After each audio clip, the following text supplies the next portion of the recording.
नमो अरिहंताणं नमो सिद्धाणं नमो आयर्याणं नमो वज्जायाणं नमो लोये सव्वसाहुणं एसो पंचनमुक्कारो सव्व पावप्पणासणो મંગલાણમ ચ સવ્વેસિમ પડભમ હોય મંગલમ. આપણો ટોપિક ચાલી રહ્યું છે આત્માની ઓળખાણ. એમાં આપણને આપણા પોતાના જ આત્માની ઓળખાણ આપણે કરશું. અને કર્મો દ્વારા, કર્મોના કારણે આપણો જે આત્મા છે તે મૂળ સ્વરૂપથી વિકૃત બની ગયો છે. આપણો આત્મા કેવો છે? અનંત શક્તિવાળો છે. તે કોઈ પણ શસ્ત્રથી ભેદાતો નથી કે છેદાતો પણ નથી. આટલો અનંત શક્તિવાળો છે, અનંત ગુણવાળો છે, પણ છતાં આ શરીરને, હમણાં આ શરીરના કારણે એ બિલકુલ લાચાર અને બેબસ બની ગયો છે. તો આપણને આ શરીર રૂપી કેદમાંથી આપણના આત્માને મુક્ત કરવાનું છે. આ ભવભ્રમણનો અંત કરવાનું છે. એના માટે આપણે શરીર અને આત્માનું ભેદ જ્ઞાન કરવાનું છે. તો એના માટે આપણો વર્ગ ચાલી રહ્યો છે. સમ્યક દર્શન કેવી રીતે આવે? તો સાચી માન્યતાથી સમ્યક દર્શન આવે. નવ તત્વોના યથાર્થ સ્વરૂપને સ્વીકારવાથી સમ્યક દર્શન આવે. એટલે સાચા સ્વરૂપને સ્વીકારવાથી સમ્યક દર્શન આવે છે. જે જેવું છે તેને તેવું જ માનવું, બસ આટલું સિમ્પલ રૂલ છે. જે જેવું છે તેને તેવો માનો, બસ, તો સમ્યક દર્શન આવી જશે. પણ એ એટલું પણ ઈઝી નથી. હવે આત્માને આત્મા માનવું અને જડ જે છે એને જડ જ માનવું. જડને ચેતન નહીં સમજવાનું અને ચેતનને જડ પણ નહીં સમજવાનું. અને પાપો જે છે તે ત્યાગવા યોગ્ય જ લાગવા જોઈએ. અને ગુણો એ બધા આદરવા યોગ્ય લાગવા જોઈએ. એનું જ નામ છે સમ્યક દર્શન. આ સમ્યક દર્શનનો જે વિષય છે ને તે ટોટલી માન્યતાનો વિષય છે. એટલે belief, what do you believe in, આ બિલીફનો વિષય છે. રાઈટ બિલીફ એટલે જ સમ્યક દર્શન અને રોંગ બિલીફ એટલે જ મિથ્યાત્વ, એનું ઓપોઝિટ. તો આપણે સાચે અંદરથી શું માની રહ્યા છીએ? તો જો આપણે મુખથી માત્ર બોલીએ કે હું આત્મા છું, હું શરીર નથી, પણ આપણી અંદરથી માન્યતાઓ વિપરીત રહેલી હોય. જ્યારે સમજો કે આપણને કોઈ મચ્છર કાટે ત્યારે આપણને એ મચ્છર ઉપર ક્રોધ આવી જાય છે. તો જો આપણે સાચે જ માની રહ્યા હતા કે આ શરીર હું નથી, તો પછી પરાયા એવા શરીરને કાટનારા એવા મચ્છર ઉપર આપણને દ્વેષ કે ક્રોધ કેમ આવ્યો? આપણને ત્યારે સંભાવમાં કેમ આપણે રહી નથી શક્યા? તો એનું રીઝન એક જ છે કે આપણી અંદરથી, મૂળથી હજી આપણે એમ જ આપણી માન્યતા ખોટી રહેલી છે. આપણે શરીરને આપણું જ માની રહેલા છીએ અને આ શરીર ઉપર હજી રાગ અને મારાપણાનો ભાવ રહેલો જ છે. તો જ્યાર સુધી આપણે આપણા આત્માને પોતાનું જ માનશું નહીં, ત્યાર સુધી મિથ્યાત્વ તો રહેવાનું જ છે. અને હજી આગળ જોઈએ, પ્રભુએ બતાવેલા જે 9 તત્વો જે આપને સ્ક્રીન ઉપર દેખાય છે, આ 9 તત્વો છે.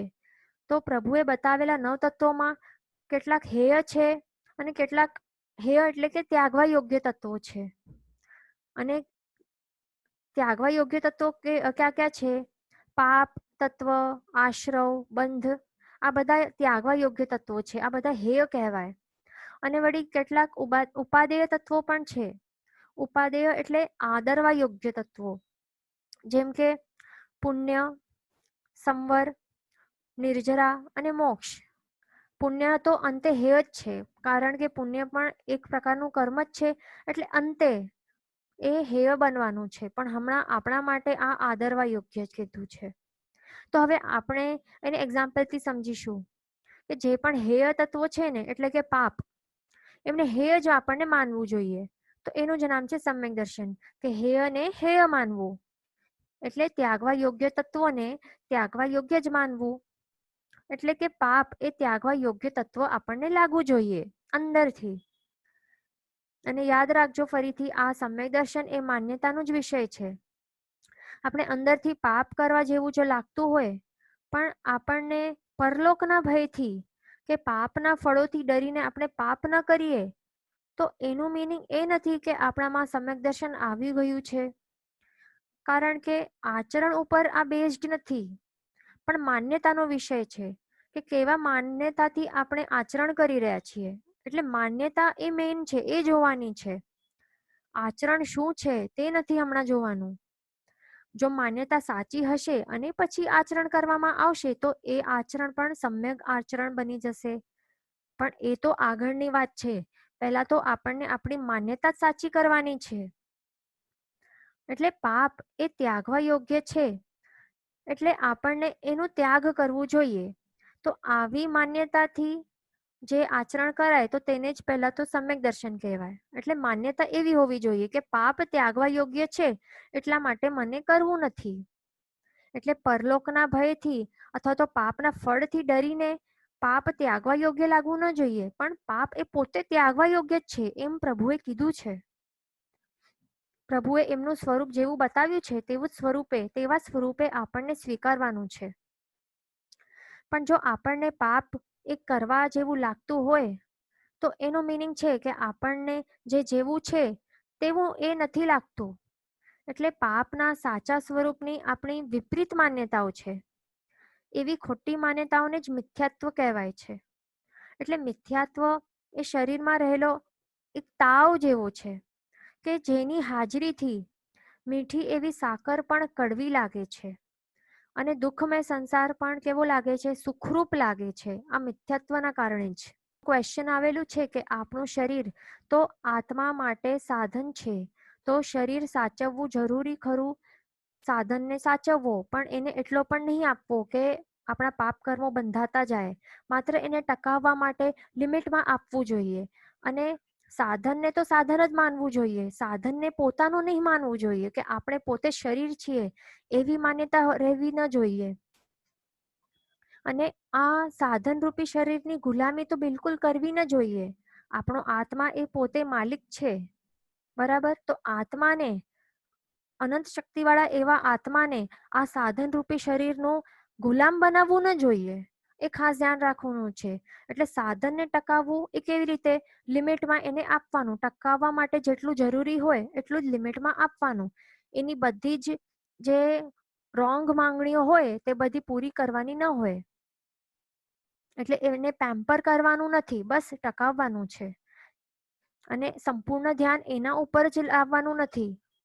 પણ મેઇન કોણ છે? આપણે પોતે આત્મા છીએ, તો સંપૂર્ણ ધ્યાન આપણું હોવું જોઈએ આત્મા ઉપરનું. ક્વેશ્ચન છે કે મચ્છરને કાટવાથી નીંદર ખરાબ થાય છે, તેના લીધે બીજો દિવસ ખરાબ થાય છે ને આપણા કાર્યો થઈ શકતા નથી, તો શું ક્રોધ ન કરવો? તો એ શા માટે આપણને કાટવા એને મન થાય છે? કારણ કે આપણું અશાતા વેદનીય કર્મનું ઉદય રહેલું છે. એટલે આ નિમિત્ત બન્યો છે. મચ્છર શું છે? એ માત્ર એક નિમિત્ત બન્યો છે. સાચા અપરાધી તો આપણે પોતે જ છીએ. સાચો અપરાધી તો આપણો પોતાનો આત્મા જ છે કે જેણે આવા કર્મો કરેલા છે પૂર્વભાવમાં, કે જેના કારણે એને આવા જે નિમિત્તો મળે છે અને આવી અશાતાની અનુભૂતિ થાય છે. એટલે આપણને તો એના ઉપર ક્રોધ તો કરવું જ ન જોઈએ. સાચો કારણ ઉપર જ ક્રોધ કરવાનું. સાચો કારણ કોણ છે? આપણે પોતે જ છીએ અને આપણા પોતાના કરેલા દ્વારા જે કર્મો છે તો એ જ છે. એટલે નિમિત્તને ક્યારે પણ નિમિત્ત ઉપર ક્રોધ નહીં કરવાનું, બરાબર? એ તો માત્ર કર્મરૂપી ફળ બનીને આવ્યો છે. રિયલ રીઝન કોણ છે? આપણે પોતે જ છીએ. હવે આગળ આપણે જોઈએ. હવે હેય તત્વોનું તો આપણે જોયું, પણ હવે આપણે ઉપાદેય તત્વોનું પણ જોઈ લઈએ. એમાં પ્રભુએ બતાવ્યું છે કે આત્માના ગુણો એ આદરવા યોગ્ય જ લાગવા જોઈએ. આત્માના ગુણો ત્યાગવા યોગ્ય લાગવા ન જોઈએ આપણને. ભલે કોઈ પણ પરિસ્થિતિ આપણી સમક્ષ આવેલી હોય, આપણને ગુણો તો આદરવા યોગ્ય જ લાગવા જોઈએ. જો આત્માના ગુણો છે, એટલે આત્માના ગુણો ક્યાં ક્યાં છે? ક્ષમા, નમ્રતા, સરળતા, સંતોષ, વિતરાગતા, જ્ઞાન, દર્શન, સંયમ. આ બધા શું છે? આ બધા આપણા પોતાના આત્માના ગુણો જ છે. અને એમાં જ આ ગુણોમાં જ રમણતા આપણે કરવી જોઈએ. અને ત્યારે આ ગુણોની રમણતા કરતી વખતે આપણે સુખની જ અનુભૂતિ થવી જોઈએ. તો હવે આપણે આ એક્ઝામ્પલ્સથી સમજશું બરાબર રીતે. સમજો કે આપણે સામેવાળી વ્યક્તિ જે છે, તો એ આપણને, જો એ સામેવાળી વ્યક્તિ ક્ષમાની મૂર્તિ હોય ખૂબ જ ક્ષમાવાન હોય તો જ આપણને એ વ્યક્તિ ગમે ને. એટલે ક્ષમાની મૂર્તિ હોય સામેવાળી વ્યક્તિ તો જ આપણને બહુ ગમે. પણ જો સામેવાળી વ્યક્તિ બહુ ક્રોધી હોય, ગુસ્સેવાળું હોય, તો એ આપણને ગમે કે નહીં ગમે? નહીં ગમે ને.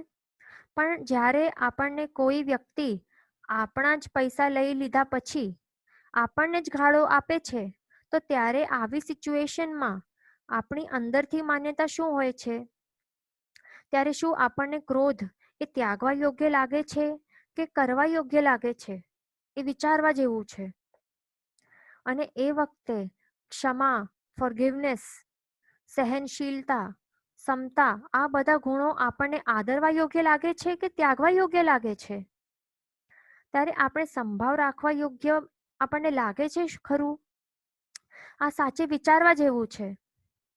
આપણે એ વખતે જો લાગતું હોય ને કે ક્રોધ કર્યા વગર લોકો સીધા થશે જ નહીં, એટલે જીવવા માટે તો ગુસ્સો કરવો જ પડશે, એવું જો લાગતું હોય તો સમજી લેવું કે ક્રોધ આપણને ગુણ લાગે છે, સારા લાગે છે. અને ક્ષમાને આપણે ગુણ જ નથી માનતા. ક્ષમાને આપણે હેય માનીએ છીએ અને ક્રોધને ઉપાદેય માનીએ છીએ. તો અહીંયા સમજી લેવું કે સમ્યક દર્શન ગુણ આપણામાં બિલકુલ પ્રગટ્યો નથી. આપણે હજી મિથ્યા દ્રષ્ટિ છીએ અને સંસારનું હજી ઘણું ભ્રમણ બાકી છે. કારણ કે આપણે પ્રભુએ બતાવેલા જે તત્વો છે એમના સાચા સ્વરૂપે આપણે એમને સ્વીકાર્યું જ નથી. જીન વચનને આપણે અંતરથી સ્વીકાર્યું જ નથી. ક્રોધ શું છે? ક્રોધ એ આત્માની વિભાવ દશા છે. અને ક્ષમા જે છે, ક્રોધ એ આત્માની વિભાવ દશા છે અને ક્ષમા એ આત્માની સ્વભાવ દશા છે. બરાબર. હવે બીજો એક્ઝામ્પલ લઈએ કે આપણે જો સમજો મોટા છીએ અને જો આપણાથી કોઈ મિસ્ટેક થઈ ગઈ હોય ત્યારે શું આપણા જે નાનો ભાઈ છે તો એની સામે આપણને નમવા ગમે? આપણે મોટા છીએ અને આપણાથી જ મિસ્ટેક થઈ ગઈ હોય તો ત્યારે શું જે આપણો જે નાનો ભાઈ છે એમની સામે આપણે નમી શકીએ? કે પછી ત્યારે આપણને અભિમાન કરવા જેવું લાગે છે કે હું તો મોટો છું તો નાના ભાઈની સામે કેમ નમું? ત્યારે આપણને નમ્રતાનો ગુણ ત્યાગવા યોગ્ય લાગે છે ને. નમ્રતાનો ગુણ ત્યારે આપણને કરવા જેવું લાગે છે, આદરવા જેવું લાગે છે. આપણને તો દરેક પરિસ્થિતિમાં આપણો ઈગો જે છે એ ત્યાગવા જેવું જ લાગવું જોઈએ. અને પણ જો એ ખરાબ નથી લાગતું પણ ઈગો આપણને જો સારું લાગે છે અથવા કરવા જેવું લાગે છે અને ઉપરથી એની પ્રશંસા આપણે કરીએ કે વાહ શું એટીટ્યુડ છે મારું, આવી ખોટી માન્યતા અને સાચા સ્વરૂપથી વિપરીત માન્યતા એને જ મિથ્યાત્વ કહેવાય છે. એટલે અહીંયા સમજી લેવું, જો આવી માન્યતા રહેલી હોય તો આપણામાં સમ્યક દર્શન નથી. પછી આગળ બીજો એક્ઝામ્પલ લઈએ. હવે બિઝનેસમાં પ્રોફિટ મેળવવા માટે આપણે શું કરતા હોઈએ? માયા કરવા જેવી લાગે છે ને ત્યારે સરળતા અને પ્રામાણિકતા એ આપણને ત્યાગવા યોગ્ય લાગે છે. તો ત્યારે સમજી લેવું કે આપણને જે ગુણો છે, સરળતા નામનો ગુણ છે તે સારો નથી લાગતો. પ્રામાણિકતા એ ગુણ છે એ સારા નથી લાગતો. અને દોષો આપણને કરવા જેવા અને સારા લાગે છે. અને સરળતા એ ગુણ જ આપણને મૂર્ખતા લાગે અને એના વિપરીત બધાને ગોલ ગોલ વાતો કરીને, ચાલાકી કરીને ઝાડમાં ફસાવવા જો ગમતો હોય તો સમજી લેવું કે આપણને આત્માના સાચા સ્વાભાવિક ગુણો ગમતા જ નથી, પણ આપણને આત્માની વિકૃત થયેલી દશા જ ગમી રહેલી છે. તો પછી આપણે આત્માની સાધનાની તરફ આપણે આગળ કેમ વધી શકશું? એટલે સમ્યક દર્શનમાં આપણે શું કરવાનું છે? આપણી માન્યતા સાચી કરવાની છે. જે જેવું છે, જે તત્વ જેવું છે, જે સ્વરૂપે છે તેવા સ્વરૂપે આપણને એને સ્વીકારવાનું છે, તેવા સ્વરૂપે આપણને માનવાનું છે. ભલે સામે કઈ પણ પરિસ્થિતિ આવી જાય, કરવા જેવા તો આત્માના ગુણો જ લાગવા જોઈએ દરેક પરિસ્થિતિમાં, અને ત્યાગવા યોગ્ય તો દોષો જ લાગવા જોઈએ. એ પ્રતિકૂળ પરિસ્થિતિઓમાં ત્યાગવા યોગ્ય ગુણો બિલકુલ લાગવા ન જોઈએ. આપણને પાપને પાપ જ માનવું જોઈએ અને ગુણોને ગુણો જ માનવા જોઈએ. તો જ કહેવાશે કે આપણામાં સમ્યક દર્શન નામનું ગુણ પ્રગટ થયું છે. પછી આગળ હજી સમ્યક દર્શન પ્રગટ થયું છે કે નહીં તે આપણને કેવી રીતે ખબર પડે? તો હમણાં આપણે આ જે સિમ્પલ પોઈન્ટ્સ બતાડ્યા તે ઉપરથી ઇઝીલી આપણે પોતાને ચેક કરી શકીએ છીએ. વળી શાસ્ત્રમાં સમ્યક્ત્વના 5 લક્ષણો પણ બતાવ્યા છે. આસ્તિક્ય, અનુકંપા, નિર્વેદ, સંવેગ અને શમ અથવા તો પ્રશમ. તો અહીંયા આપણે તો માત્ર એક જ સ્ટેપની વાત કરી છે, આસ્તિક્યની. આસ્તિક્ય એટલે શ્રદ્ધા. આપણામાં એ આસ્તિક્યનું લક્ષણ પહેલા આવવું જોઈએ, પછી જ બાકીના આગળ આવી શકે છે. અને સમ્યક દર્શન પ્રગટ થાય ત્યારે એમનું એક ક્વેશ્ચન હતું કે સમ્યક દર્શન પ્રગટ થાય ત્યારે કોઈ લાઈટ થાય આપણામાં? તો નહીં, આપણામાં કોઈ પ્રકારની દ્રવ્યરૂપી પ્રકાશ થતો નથી, પણ ભાવરૂપી સમ્યક દર્શન ગુણનો તો પ્રકાશ તો થાય જ છે. એટલે સિમ્પલ વર્ડ્સમાં સમજીએ તો બલ્બ જેવું કોઈ પ્રકાશ થવાનું નથી આપણામાં, બરાબર. માત્ર ભાવરૂપી સમ્યક દર્શન ગુણનો પ્રકાશ થઈ શકે છે આત્મામાં, બરાબર. પછી આગળ જોઈએ કે હવે આસ્તિક્ય એટલે કે હમણાં આપણે જોયું કે 9 તત્વોના જેવા સ્વરૂપ શ્રી અરિહંત ભગવાને બતાવ્યા છે આપણને, તો તેવા સ્વરૂપે તે 9 તત્વોને સ્વીકારવાનું, એનું જ નામ છે સમ્યક દર્શન, બરાબર. અને આ બધા તત્વો પ્રભુએ બતાવ્યા છે તે પ્રમાણે જ હોય છે. તેમાં શંકાનું બિલકુલ સ્થાન નથી. આવી આત્માની સચોટ શ્રદ્ધાને જ આસ્તિક્ય કહેવાય છે. તે ફર્સ્ટ સ્ટેપ છે સમ્યક દર્શનની પ્રાપ્તિ માટેનું. આ પ્રગટ થયા પછી જ આગળનું જે લક્ષણ છે અનુકંપા તે આવી શકે છે. તો હવે અનુકંપા એટલે શું છે?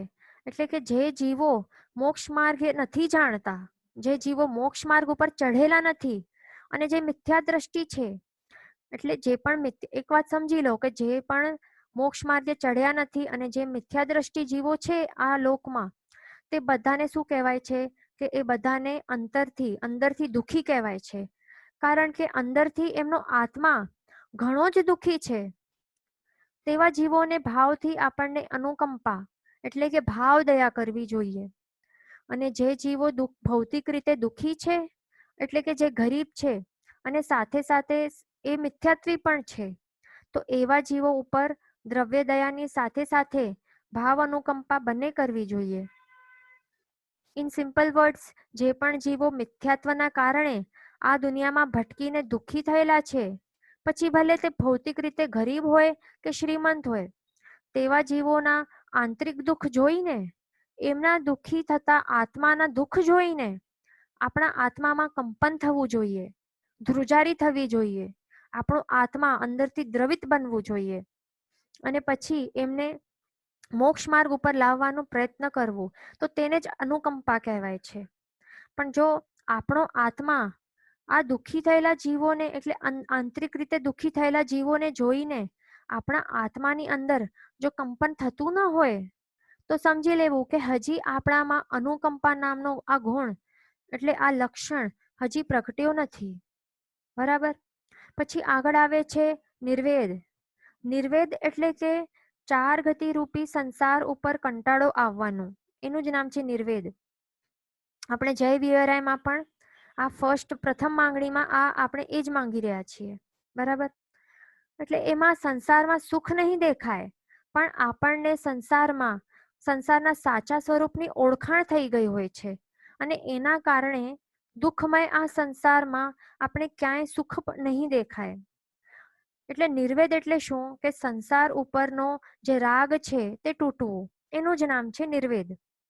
એટલે કે 4 ગતિમાંથી એક પણ ગતિ ઉપર આપણો રાગ ન રહેલું હોય અને અંદરથી જો દેવગતિની પ્રાપ્તિની પણ ઈચ્છા રહેલી ન હોય, તેવા ભાવ જો આપણામાં આવી જાય અને આ સંસારથી છૂટવા આપણને જો તાલાવેલી આપણમાં જાગી જાય, તો તેને જ શું કહેવાય છે? નિર્વેદ. નિર્વેદ એ જ વૈરાગ્ય છે. નિર્વેદ એ જ વૈરાગ્ય છે. અને પણ જો સમજો કે આપણને હજી પણ અંદરથી સાંસારિક વસ્તુઓમાં અને હમણાંની જે મનુષ્ય ગતિ આપણને જે પ્રાપ્ત થઈ છે તે બહુ ગમતી હોય હમણાં પણ, અને આગળ વળી દેવગતિ પ્રાપ્ત કરવાની પણ અંદરથી ચાહ રહેલી હોય ને, તો સમજી લેવું કે આપણા આત્મામાં આ નિર્વેદ નામનો ગુણ હજી પ્રગટ્યો નથી. એટલે વૈરાગ્યનો ગુણ આપણામાં હજી પ્રગટ્યો નથી. તો એના કારણે આપણે હજી સમ્યક દર્શન આપણાથી હજી ઘણું દૂર છે. પછી આગળ આવે છે સંવેગ. ચોથો લક્ષણ છે સંવેગ. તો એમાં હજી પણ ભાવોની વિશુદ્ધિ હજી પણ વધારે ઉચ્ચ પ્રકારની રહેલી હોય છે. એમાં આપણને સંસારનો સુખ સાચો સુખ નથી લાગતો. એટલે એમાં સંસારનો જે પણ પૌદ્ગલિક સુખ છે તે સુખ, જે તે પૌદ્ગલિક સુખ એ સુખ નથી લાગતો. આ ભૂમિકા ઉપર આવેલો આત્માને પૂતગલોના સાચા સ્વરૂપની ઓળખાણ થઈ ગઈ હોય છે.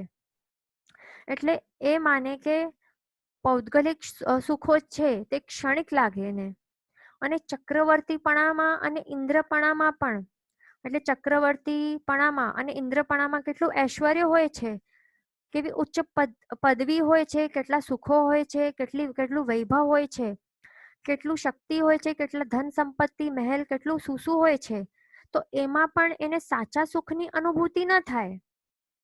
કારણ કે એ શું માને છે, હવે એની માન્યતા કેવી થઈ ગઈ છે કે આ બધા જે પૌદ્ગલિક સુખો છે તે આપણા આત્માને પરમનન્ટલી સુખી કરનાર નથી. આ તો માત્ર ભવ પૂરતા છે. આ સુખો કેવા છે? પૌદ્ગલિક સુખો એ માત્ર ક્ષણિક છે. એ કેવા છે? નાશવંત છે. તો પછી સાચો સુખ ક્યાં છે? આપણને એવો પ્રશ્ન આવે ને, તો હવે આ પૌદ્ગલિક દુનિયામાં સુખ નથી, તો હવે સાચો સુખ ક્યાં છે? તો સાચો સુખ તો મોક્ષના સુખમાં જ છે. મોક્ષના સાચા સ્વરૂપની ઓળખાણ પણ આત્માને થાય છે. તો એના કારણે આત્માના સુખને પ્રાપ્ત કરવા માટે એમાં તાલાવેલી જાગે છે. એટલે માત્ર સાચા સ્વરૂપની ઓળખાણથી જ આપણને મોક્ષના સુખને પ્રાપ્ત કરવા માટે આપણામાં તાલાવેલી જાગવી જોઈએ. મોક્ષનું સુખ કેવું છે? મોક્ષનું સુખ સાચું છે, એ સતત છે, એટલે કન્ટિન્યુઅસ છે, વિધાઉટ એની ઓબ્સ્ટ્રક્શન્સ છે, એ સંપૂર્ણ છે, એ અધૂરું નથી, એ શાશ્વત છે, ક્યારે નાશ પામવાનું નથી. મોક્ષનું સુખ પરમનન્ટ છે, એ ટેમ્પરરી નથી. અને એવું છે કે જેનું ભોગવટો કરતા કરતા, એટલે ભોગવટો, આ સુખનો ભોગવટો કરતા કરતા આત્માને અત્યંત અને અનંત સુખની અનુભૂતિ થાય છે. એમ નથી થતું કે એનો ભોગવટો કરતા કરતા સુખની માત્રા ઓછી થઈ જાય છે, એવું બિલકુલ થતો નથી. પૌદ્ગલિક સુખો એવા જ હોય છે કે એનો સુખનો ભોગવટો કરતા કરતા જે સુખની માત્રા રહેલી છે તો એમાં કમી આવતી જાય છે. જેમ કે પાણીપુરી ખાવામાં આપણને જે સુખ લાગતું હોય, તો એ ખાતા ખાતા એ સુખ તો વધવું જોઈએ, પણ શું થાય છે? સુખની માત્રા એ ખાતા જાઓ 2 પ્લેટ 3 પ્લેટ, પછી શું થાય છે? સુખની માત્રા ઘટતી જાય છે અને દુઃખની અનુભૂતિ થાય છે. પણ આપણો મોક્ષ સુખ કેવું છે? એનો ભોગવટો કરતા કરતા એ સુખની માત્રા, એ જે સુખનું જે ઇન્ટેન્સિટી છે તે વધતી જ જાય છે. અનંત સુખની અનુભૂતિ થયા જ કરે છે. તો એવા સાચા સુખની પ્રાપ્તિ માટે જે લાગેલી તાલાવેલીને સંવેગ કહેવાય છે. મોક્ષ પ્રાપ્ત કરવા માટેની તીવ્ર અભિલાષા એને જ સંવેગ કહેવાય છે. અને આવી મોક્ષ પ્રાપ્તિ માટેની તીવ્ર અભિલાષા આત્મામાં જો જાગી જાય ત્યારે જ કહેવાય કે સંવેગ ગુણ આત્મામાં પ્રગટ્યો છે. પણ જો માત્ર આપણને અંદરથી સાચી તાલાવેલી હજી થઈ નથી મોક્ષ પ્રાપ્તિની, અને બસ આપણે ઉપરથી આપણે જો કહેતા હોઈએ કે મને મોક્ષ પ્રાપ્ત કરવું છે, પણ અંદરથી તો હજી સંસારના પૌદ્ગલિક સુખોને જ પ્રાપ્ત કરવાની રુચિ રહેલી હોય છે, તો સમજી લેવું કે સંવેગ નામનો લક્ષણ આપણામાં હજી પ્રગટ્યો નથી, અને સમ્યક દર્શનને પ્રગટ કરવા હજી આપણને મહેનત કરવી પડશે. બરાબર. પછી આગળ 5મું લક્ષણ આવે છે શમ કે પ્રશમ, બરાબર. તો આ પ્રશમ નામનું લક્ષણ આત્મામાં પ્રગટ કરવું ઘણું ડિફિકલ્ટ લાગે છે આપણને, પણ એ સમજવાનું કે એ ઇમ્પોસિબલ તો બિલકુલ નથી. એમાં બસ આપણને અપરાધી ઉપર ક્રોધ નહીં આવવો જોઈએ, પણ એના ઉપર ક્ષમા, સમતા, સહનશીલતા જેવા ભાવોથી આપણા આત્માને ભાવિત કરવા જોઈએ. પ્રશમ ગુણોનો જે રસ છે તે આપણા આત્મામાં સદાકાળે વહેવું જ રહેવું જોઈએ. જો જે પણ આપણો અહિત ઈચ્છે છે ને, તો તેવા જીવો ઉપર દ્વેષ આવવો ન જોઈએ અને આપણે સંભાવમાં જ રહેવું જોઈએ.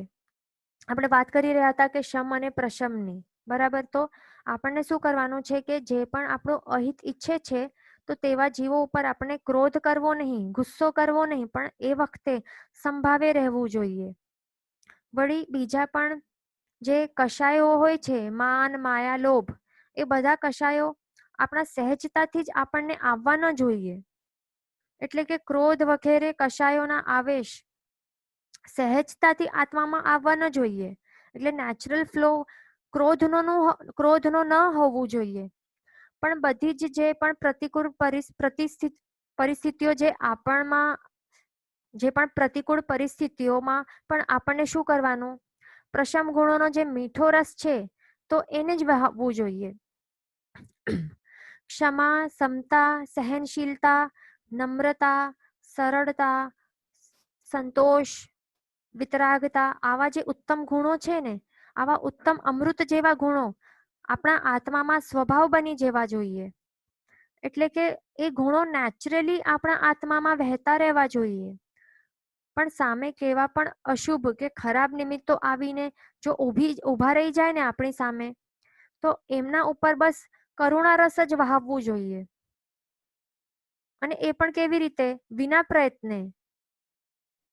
તો ત્યારે જ કહેવાશે કે આપણામાં પ્રશમ ગુણ પ્રગટ્યું છે. પણ જો આવા શુભ ભાવો આત્મામાં આવતા ન હોય સહેજતાથી, એટલે in a natural way, in a natural flow, આ બધા ગુણો નેચરલી જો આવતા ન હોય અને મનમાં ક્રોધ, માન, માયા, લોભ, રાગ, દ્વેષ આ બધા જ ઉછળતા હોય ને, તો સમજી લેવું કે હજી પણ પ્રયત્ન આપણને ચાલુ રાખવું જ પડશે અને આપણો સ્વભાવ સુધારવા અને સમ્યક દર્શનની પ્રાપ્તિ કરવા માટે પ્રયત્ન તો ચાલુ રાખવું જ પડશે. એટલે આપણે જોઈ લીધું કે આત્મામાં સમ્યક પ્રગટ થયું છે કે નહીં, તે જાણવાના લક્ષણો કયા કયા છે, એ 5 લક્ષણો આપણે હમણાં જોઈ લીધા. અને જેવી રીતે સમજો કે અગ્નિનું અનુમાન કેવી રીતે થાય છે, ધુમાડાથી થાય છે ને, ધુવાથી થાય છે ને, કે ધુમાડા ઉપરથી અગ્નિનું અનુમાન જેવી રીતે થાય છે, તે જ પ્રમાણે આ 5 લક્ષણોથી આત્મામાં સમ્યક દર્શન છે કે નહીં તેનું અનુમાન થાય છે.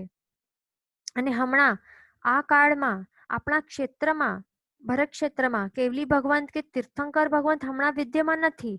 એટલે આપણે સમ્યક દ્રષ્ટિ છે કે નહીં એમ નિશ્ચયથી તો નહીં કહી શકાય, પણ છતાં બધા લક્ષણો દ્વારા આપણને આપણા આજે 5 લક્ષણો કીધા, તો એ 5 લક્ષણો દ્વારા આપણને આપણા પોતાને રિયાલિટી ચેક આપવું જોઈએ કે મારામાં કઈ કઈ કમીઓ રહેલી છે અને મને કયા ક્ષેત્રે સુધાર લાવવાની જરૂર છે. તો આ પ્રોસેસ કરવા માટે પહેલા તો આપણને આપણા જે આત્મા છે એનો મૂળ સ્વભાવ કેવો છે તે જાણવું પડશે. તે હમણાં આપણે આગળ જોઈશું. હવે એટલે આત્માનો સ્વભાવ એટલે શું? સ્વભાવ એટલે સ્વ અને ભાવ આ વર્ડ્સથી બનેલો છે. તો સ્વ એટલે પોતાનો અને ભાવ એટલે કે ગુણધર્મ, કે ગુણ, કે ઓરિજિનલ નેચર, કે પ્રકૃતિ, કે જે યુનિક પ્રોપર્ટીઝ છે, તો એ સમજી લેવાનું. ભાવ એટલે ગુણો, બરાબર. અને સ્વ એટલે પોતાનો, એટલે પોતાના ગુણો, એનું નામ છે સ્વભાવ. અને વિભાવ એટલે શું છે તે પણ પહેલા આપણે જોઈ લઈએ. વિભાવ આ વર્ડનું મીનિંગ શું છે? વી એટલે વિરુદ્ધ, એટલે કે વિપરીત અથવા તો ઓપોઝિટ. એટલે સ્વનું ઓપોઝિટ શું હોય? વી એટલે વિપરીત, એટલે પોતાના વિરુદ્ધ, પોતાથી વિપરીત. અને ભાવ એટલે કે નેચર, એટલે કે ગુણધર્મ, બરાબર. એટલે જે પોતાના રિયલ ગુણોથી જે વિપરીત નેચર છે તો તેને શું કહેવાય? વિભાવ કહેવાય. હવે એ આપણે એક્ઝામ્પલથી બરાબર સમજીશું. હવે સમજો કે એક તપેલામાં આપણે પાણી લીધું છે અને એ પાણીને આપણે સ્ટવ ઉપર મૂકીએ અને પછી શું થશે? પાણી એ ગરમ થશે. બરાબર. પાણી એ ગરમ થશે અને નીચે આપણે મૂકીએ પાણીને તો થોડાક ટાઈમ પછી શું થાય છે? પહેલા જેવું પાણી જેવું ઠંડુ હતું તો એવું જે ઠંડુ થઈ જાય છે ને. એટલે એમાંથી આપણને શું ખબર પડે છે કે ઠંડુ રહેવું એ પાણીનો સ્વભાવ છે. એ પાણીનું ઓરિજિનલ નેચર છે. એ પાણીનું ઓરિજિનલ કેરેક્ટરિસ્ટિક પ્રોપર્ટી છે ઠંડુ રહેવું. તો પાણીનું એ શું કહેવાય છે? પાણીનું ઠંડુ રહેવું એ સ્વભાવ કહેવાય છે. પણ જ્યારે એને નિમિત્ત મળે છે, અગ્નિનું નિમિત્ત મળે છે, એટલે ત્યારે એ ગરમ થવાની શક્તિ આ શેનામાં રહેલી છે? નિમિત્ત મળતા ગરમ થવાની શક્તિ પાણીમાં જ રહેલી છે ને. તો આ જ શક્તિને શું કહેવાય છે? પાણીની વિભાવ શક્તિ. તેમજ આત્મા માટે એમ સમજવાનું કે આત્માના જે જ્ઞાન, દર્શન, ચારિત્ર, ક્ષમા, નમ્રતા, સરળતા, વિતરાગતા આ બધા ગુણો જે છે તો એ ગુણો રૂપે જ રહેવાનું. એ આત્માનો સ્વભાવ છે. એટલે એ એનું નેચરલ સ્ટેટ છે. જેમ આ પાણીને આપણે જોયું ને કે ઠંડુ રહેવું એ પાણીનો સ્વભાવ છે, નેચરલ સ્ટેટ છે. એમાં એને કાંઈ પ્રયત્ન કરવાનું નથી. પણ જ્યારે આપણે પાણીને અગ્નિનું નિમિત્ત આપ્યું ત્યારે એ ગરમ થઈ ગયું અને એ પોતાના સ્વભાવથી ઓપોઝિટ જઈને એ કેવું બન્યું? પોતાનો સ્વભાવ ઠંડુ રહેવાનું હતું પણ પોતાના ઠંડા રહેવાના જે નેચરલ સ્વભાવથી વિરુદ્ધ જઈને વિપરીત થઈને એ ગરમ બની જાય છે. તો તેવી જ રીતે આત્માને પણ જો કર્મોના નિમિત્ત મળે છે ત્યારે એ એના સહેજ સ્વભાવથી એટલે નેચરલ સ્ટેટથી વિરુદ્ધ પરિણામોમાં જાય છે. અને વિરુદ્ધ પરિણામોમાં જતા એટલે શું કરે છે? એમાં અજ્ઞાનતા, ક્રોધ, માન, માયા, લોભ એ બધું આવી જાય છે. તો એ જ દશા એને શું કહેવાય છે? વિભાવ દશા. એટલે જે નેચરલ સ્ટેટથી વિપરીત છે, જે ઓપોઝિટ છે, એવી આત્માની દશાને શું કહેવાય છે? વિભાવ દશા કહેવાય છે. અને જ્યારે વિભાવ દશામાં રહીને આપણો આત્મા મન, વચન અને કાયા દ્વારા પ્રવૃત્તિ કરે છે ને તો ત્યારે શું થાય છે? વિભાવ દશામાં રહેલો આત્મા જ્યારે મન, વચન, કાયા દ્વારા પ્રવૃત્તિ કરે છે તો ત્યારે આ 14 લોકમાં સર્વત્ર રહેલા જે પણ આપણી આસપાસમાં રહેલા જે પણ કાર્મણ વર્ગણાના પૂતગલો છે ને તો એ કાર્મણ વર્ગણાના પૂતગલોને એ આપણો આત્મા મેગ્નેટની જેમ અટ્રેક્ટ કરે છે. લોહ ચુંબક હોય ને તો એ આયનના પાર્ટિકલ્સને કેવી રીતે અટ્રેક્ટ કરે? તો તેવી જ રીતે વિભાવ દશામાં ગયેલો આત્મા એ કાર્મણ વર્ગણાના પૂતગલોને મેગ્નેટની જેમ પોતાની તરફ અટ્રેક્ટ કરે છે અને પોતાના આત્મ પ્રદેશો સાથે એ લોહાગ્નિની જેમ અથવા તો ક્ષીર નીરની જેમ એકમેક કરી નાખે છે. એટલે ક્ષીર નીર એટલે દૂધ પાણી જેવી રીતે મિક્સ થઈ જાય. એ બંને અલગ અલગ પદાર્થો છે પણ એ બંને મિક્સ થઈ જાય છે ને તો તેવી જ રીતે આત્મા પ્રદેશોની સાથે આ કાર્બન વર્ગણાના પૂતગલો મિક્સ થઈ જાય છે તો ત્યારે એને શું કહેવાય? કર્મ બંધ થયું એ કહેવાય છે. એટલે કર્મ શું છે? કર્મ એ તો જડ છે, એ અજીવ છે. કર્મ એ રૂપી પૂતગલ છે. આપણને ચર્મચક્ષુથી ભલે દેખાતું નથી પણ છે તો એ રૂપી પૂતગલ અને એ કેવલી ભગવંતોએ જોયું છે અને આપણને બતાવ્યું છે. કારણ કે કેવલી ભગવંત એ રૂપી અને અરૂપી બંને દ્રવ્યોને જોઈ શકે છે પણ કર્મો તો રૂપી છે ને. કર્મો તો રૂપી છે અને કર્મો એ કેવા છે? જડ છે, અજીવ છે. કર્મોમાં તાકાત રહેલી નથી કે તે પોતે આવીને જ આત્મા ઉપર બંધાઈ જાય. કર્મોમાં તાકાત નથી, એ ખાસ ધ્યાન રાખજો. પણ આત્માની જે વિભાવ દશા, આત્મા જ્યારે વિભાવ દશામાં જાય છે ને તો ત્યારે જ આત્મા પોતે આ કર્મોને ખેંચે છે, અટ્રેક્ટ કરે છે અને પોતે જ કર્મનો બંધ થાય છે પોતાના દ્વારા જ. એટલે આત્મા એ કર્મનો કર્તા છે. કર્મો એ પોતે કરતા નથી. કર્મોમાં શક્તિ રહેલી નથી કે પોતે આવીને બંધાઈ જશે. કર્મો જડ છે, અજીવ છે, એમને કાંઈ ખબર નથી. પણ આત્મા વિભાવ દશામાં ગયેલો આત્મા એ પોતે જ કર્મોને અટ્રેક્ટ કરીને પોતાની સાથે એ બંધ કરી નાખે છે.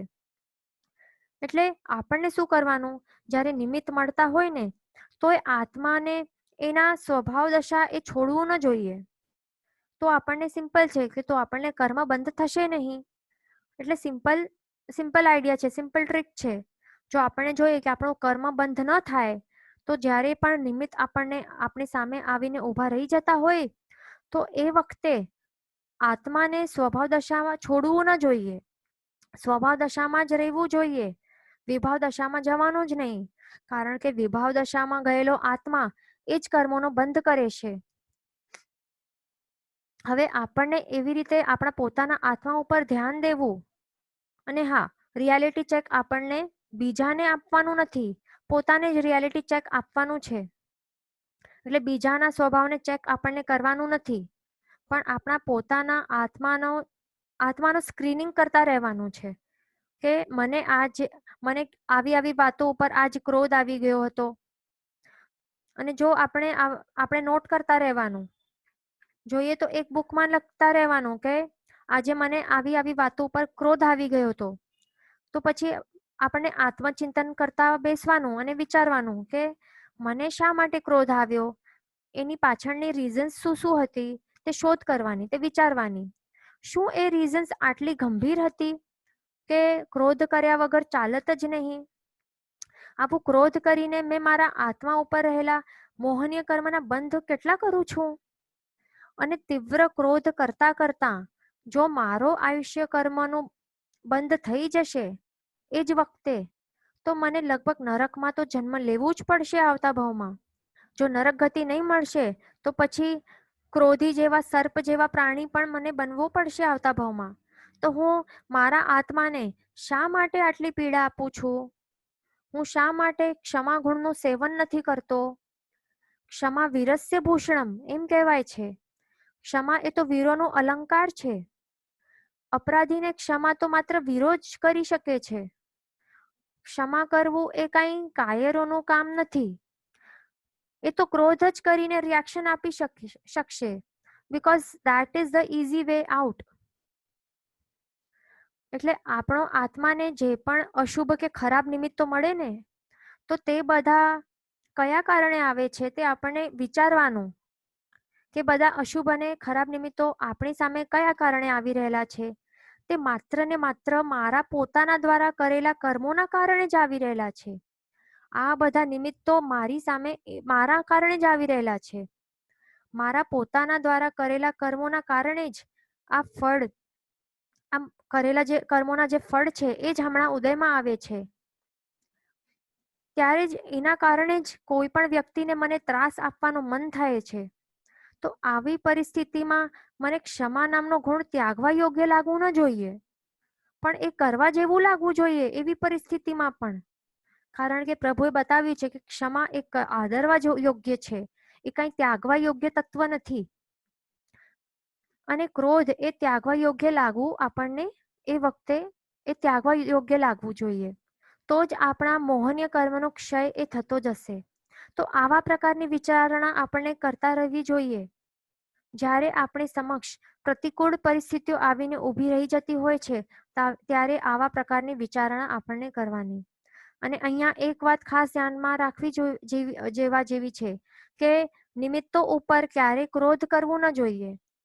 ખરાબ નિમિત્તો તો આપણા આત્મા દ્વારા કરેલા જે પૂર્વભાવમાં અશુભ પ્રવૃત્તિઓ દ્વારા જ આવે છે. એટલે મેઇન ગુનેગાર કોણ છે? મેઇન ગુનેગાર કોણ છે? નિમિત્ત એ નથી. નિમિત્ત એટલે શું છે? નિમિત્ત તો માત્ર એક આપણા એ કર્મોનો ઉદય છે. નિમિત્ત એ મેઇન કારણ નથી.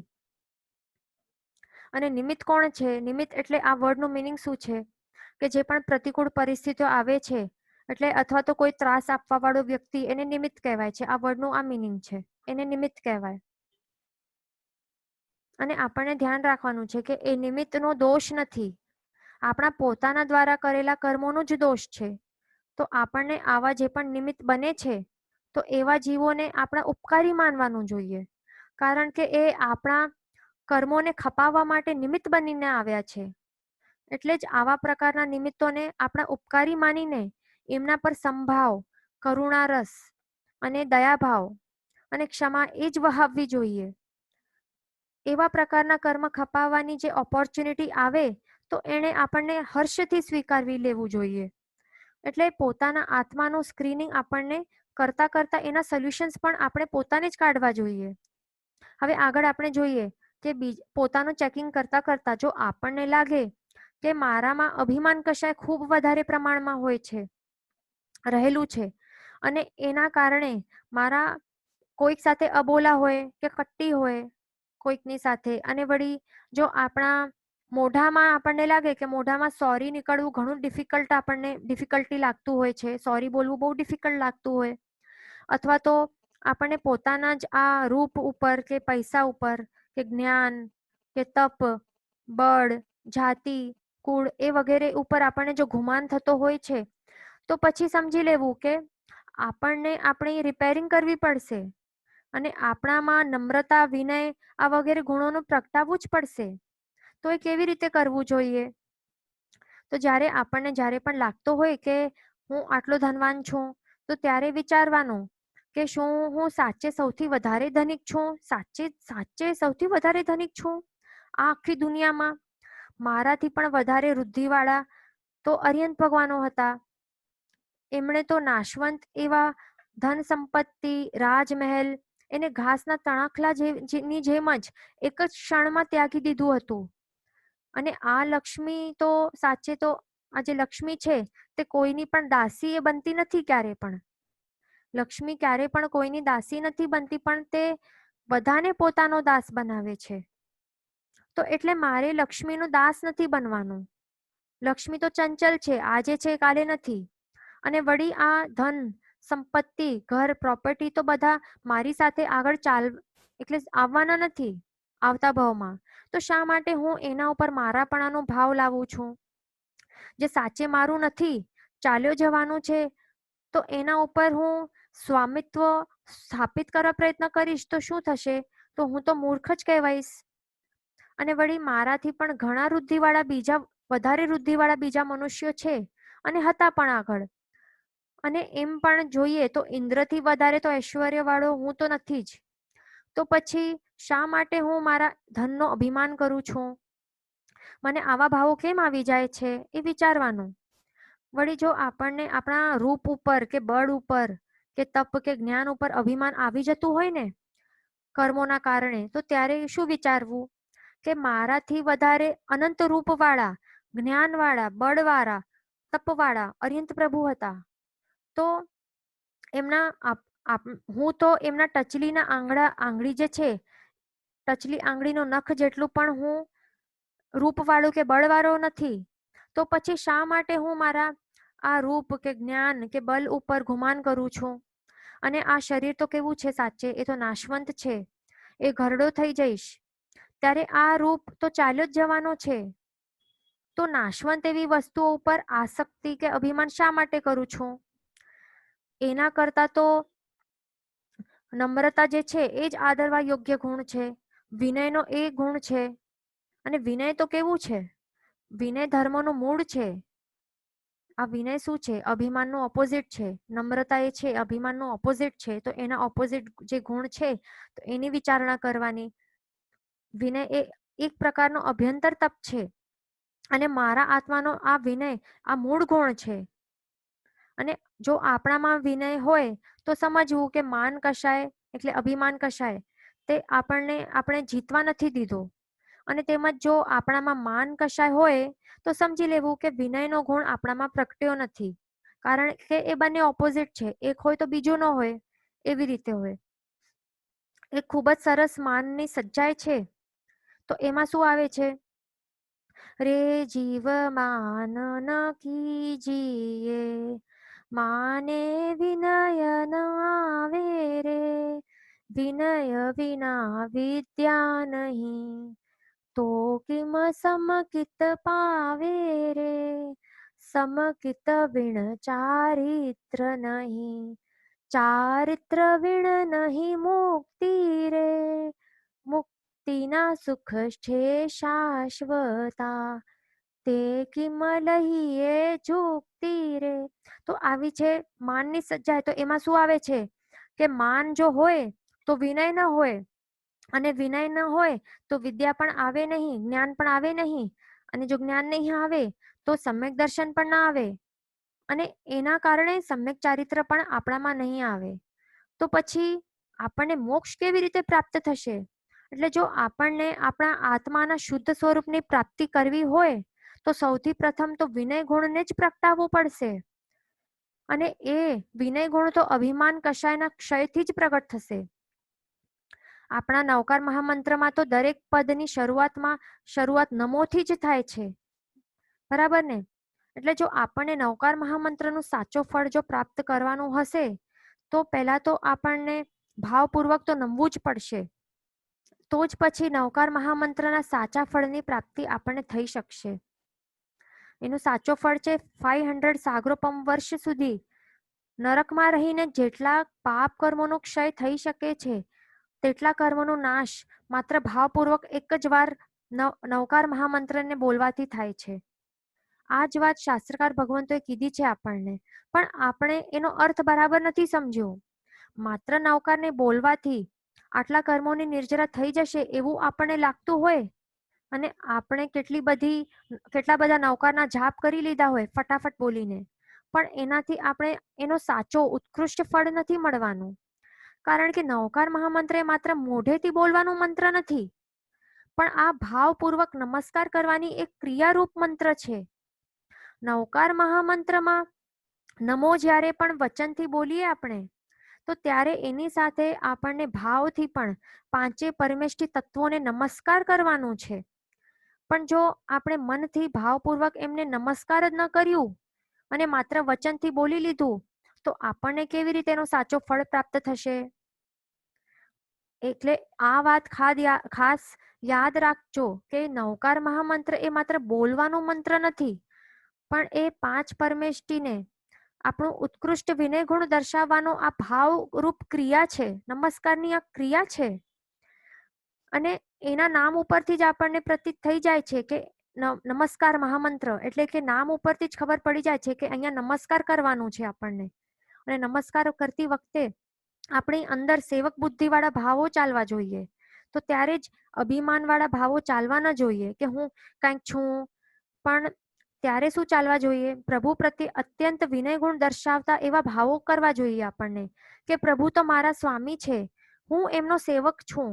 પ્રભુ એ પોતાના આત્માના સાચા સ્વરૂપને પ્રગટાવ્યું છે, પણ હું તો હજી કર્મોથી ભારે છું, તો મને પણ પ્રભુ જેવું જ બનવું છે.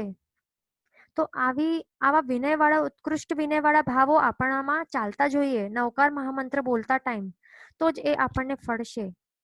અને આપણે માનની વાત કરતા હતા હમણાં, તો માન કશાયને કેવી રીતે જીતવું જોઈએ, કેવા વિચારો કરવા જોઈએ? તો એમાં એક વાત ખાસ ધ્યાન રાખવાની છે કે કર્મનો રૂલ છે કે આપણને આપણી જે પણ ચીજ ઉપર ગુમાન રહેલો હોય ને તો તે બધી ચીજને કર્મ સત્તા આપણાથી છીનવી લે છે. એટલે કે જો ઉચ્ચ કુળ કે જાતિનું પણ માન કરશું તો એ આગળ આપણને મળવાના નથી.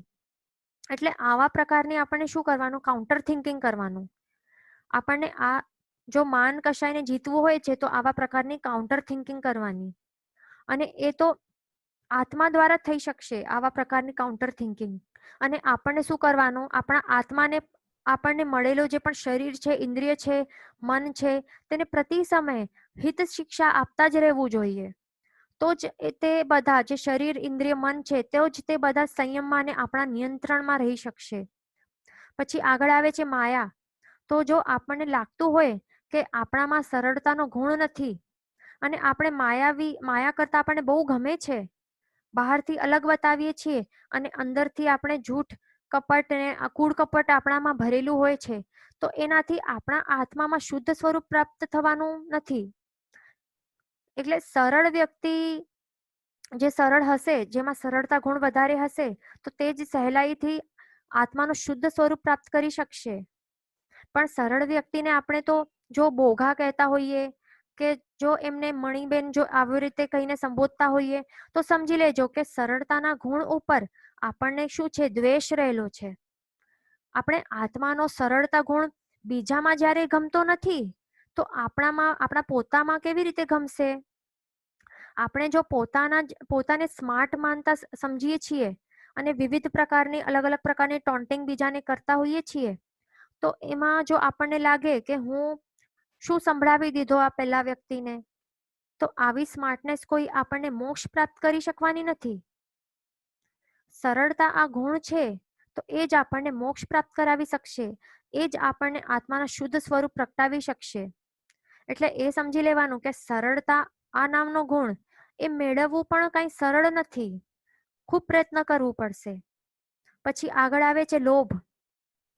તો આગળ હજી ચેક કરતા કરતા આપણને જો લાગે કે આપણામાં સંગ્રહ વૃત્તિ ખૂબ જ વધારે પ્રમાણમાં રહેલી છે, તો આપણને આ જે પણ બધી ચીજો છે આપણી પાસે રહેલી છે, તો એના ઉપર મારાપણાનો ભાવ સ્થાપિત જો આપણને કરવા બહુ ગમતું હોય છે, તો પછી સમજી લેવાનું કે સંતોષ ગુણ આપણામાં હજી પ્રગટ્યું નથી.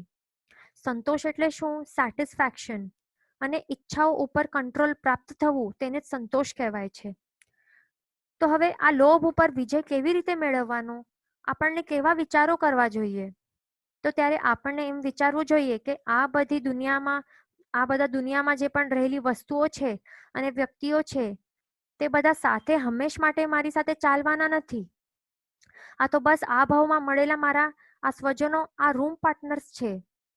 મારી આત્માની પ્રવાસ યાત્રાના આ બધા માત્ર સાથે રહેનારા કો પેસેન્જર્સ છે, કારણ કે હું તો પોતે જ યાત્રી છું અને મારી પ્રવાસ યાત્રામાં તો મને પોતે જ એકલો જ ચાલવાનું છે આગળ. તો પછી હું શા માટે આ વ્યક્તિઓ ઉપર મારાપણાનો ભાવ હું લાવું છું? શા માટે એમના ઉપર ગાઢ રાગ કરું છું? અને આ પૌદ્ગલિક વસ્તુઓ ઉપર ક્ષણિક સુખ, આ જે પણ પૌદ્ગલિક વસ્તુઓ છે એમના ઉપર ક્ષણિક સુખ એટલે એક ક્ષણિક સુખ આપનારી છે અને એ તો નાશવંત છે, અને આ કઈ મારી સાથે કાયમ સુધી ચાલવાની નહીં. તો પછી એમને હું મારો મારો શા માટે કહું છું? કે મારી કાર, મારો ઘર, મારો કબાટ, મારા કપડાં, મારા હાથ, મારા પગ, મારો શરીર, આ બધું જ આપણે સાથે ચાલવાનું નથી, તો પણ હું એને મારો મારો કેમ કહું છું? એટલે મનમાં જે આપણને મારાપણાનો ભાવ આવે છે આ બધી પૌદ્ગલિક વસ્તુઓ ઉપર, તો એના જ કારણે આપણને વચનથી પણ આપણે મારો મારો કહેતા હોઈએ છીએ, કારણ કે મનમાં જ આવું બધું રહેલું છે. જીન વચન વિરુદ્ધ બોલાયું હોય તો મિચ્છામી દુક્કડમ. સર્વમંગલ માંગલ્યમ સર્વ કલ્યાણ કારણમ પ્રધાનમ સર્વ ધર્માણમ જૈનમ જયતિ શાસનમ. પ્રણામ.